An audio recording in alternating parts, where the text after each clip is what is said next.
Okay. Coming to you live and solo dolo. This is one thing that I'm happy to see for my Knicks, being able to turn the page as it pertains to their ability to be able to work as a unit without the JB captain. This has been an interesting week. I looked at the schedule. I said they was going to come out, 2-2, and after today's game, they performed as they supposed to be. And the team that they were going up against the Blazers enabled them to go 3-1. So that's something right there that shows that okay, they can pull it together. They got 8 games left for the rest of the season. We're going to see how it goes. This team I feel is clearly going to get above 50 wins. Tibbs is going to push them to get to that point anyway, so I don't doubt it. I doubt if they go 8-0. Before the season started, I said they were going to go 55 wins for the season. And for them to hit 55, they got to go 8-0 in these last 8 games. So I don't see that coming, but if it happens, yeah, I'm not going to be mad at them. They're going to perform something in a certain way that's going to give me some joy. So I'll let that happen. I'll let the joy just happen for that. But these past 4 games have been pretty interesting. Seeing how they work together as a unit. They show themselves to be a team that can actually put together a simple game plan, utilize the skill sets that are on the court, and make sure that they hit the buckets that was right in front of them.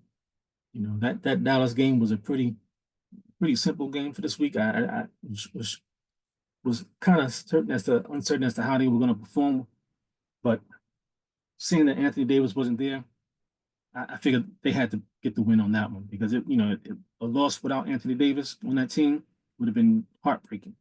So they did what they supposed to do. They played as a team, as a unit, put efficiency as the primary focus, hit the open shot, and that's what they've been doing. They've been hitting the open shot. And not too many tough baskets because there's not too many shot blockers in the league anymore. So any opportunity they get to the rim, they're going to be able to make it. So I don't have any concerns about that. But I was disappointed in that Clipper game. I didn't like how they executed the offense. Defensively, they gave them too much space for Kawhi and Harden and all those guys. It just wasn't something that I was happy to see how they performed in that game. But they turned it around. That Milwaukee Bucks team, without Dame on the court, they were very vulnerable, and so they didn't allow themselves to be let down or get bring into the trap because they was down 1 star. But they kept it on them, and they performed very well. Didn't let Giannis get into a position to where he was dominant to the point to where it broke the Knicks' heart. But he was able to keep control as a team and stay the course. So that was something I was happy to see. This Portland game was pretty interesting. That Portland team was a tough young team. It's taking on the spirit of Chauncey. They're not backing down, which is a great thing. They may be deficient in other areas, but they didn't back down as they were when it was important when they played against the Knicks.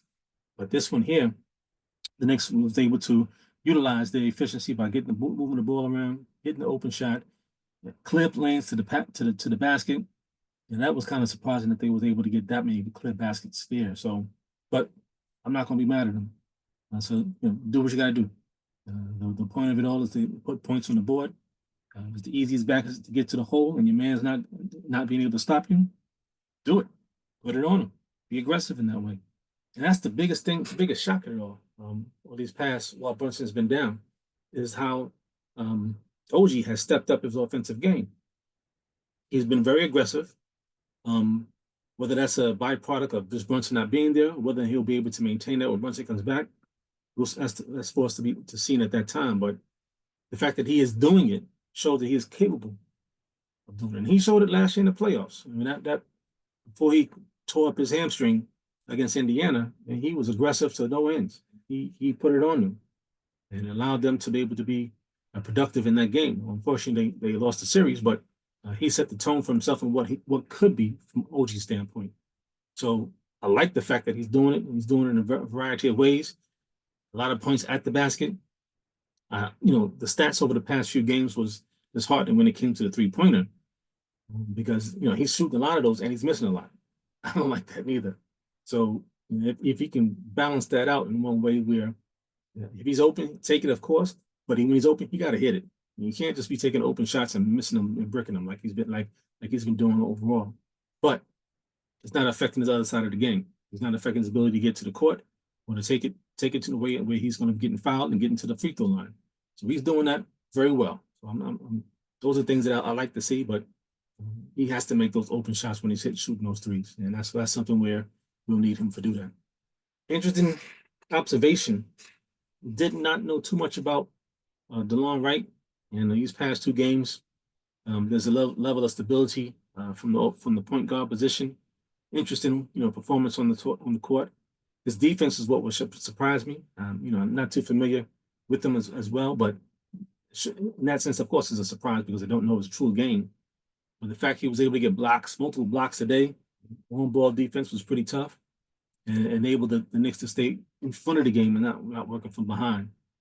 Of course, Kolos is going to be a pure point guard, and defensively, that's going to be the challenge for him. He's a slower foot, but so is Brunson. As long as he does his part and try to do his best to keep his man in front of him, and not allow him to rack up fouls in that same process, I think we should be good from that standpoint. But definitely missing Deuce in this area, only because he can get buckets in a way that some others can't, and he's a gunner for those 3-pointers, and he's been fairly efficient in doing so this season. So that's a loss in that, but we know that they've been able to make up in different ways by not emphasizing the 3-point. They've been able to just play the offense, hit the open man, move around from the court, set screens all the way around, and make sure that offensively you utilize what basketball is made about: movement, hitting the open man, and hitting the open shot. That's what they've been doing. So it's been cool to see that. They're going to have they have a tough schedule to go 8-0. I mean, look at it.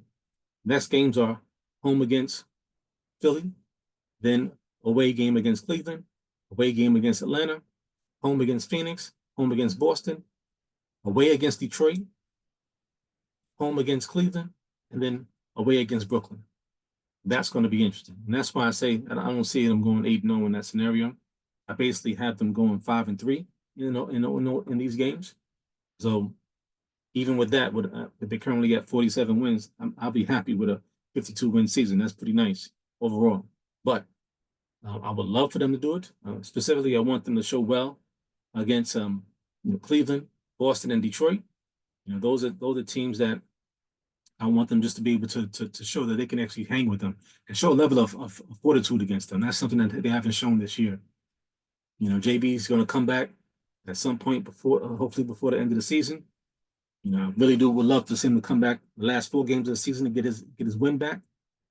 Because those games are going to be crazy enough. It's going to be against Boston if he does come back the first game. If he does the last 4 games, that's going to be pretty interesting. I prefer to come back against Phoenix to get his legs warmed up and not have to run around against Boston. But we'll see.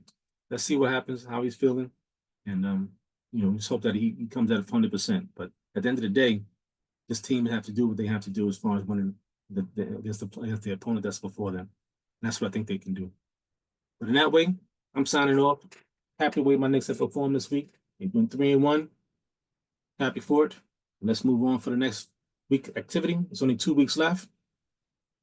I see them going 3-1 this week.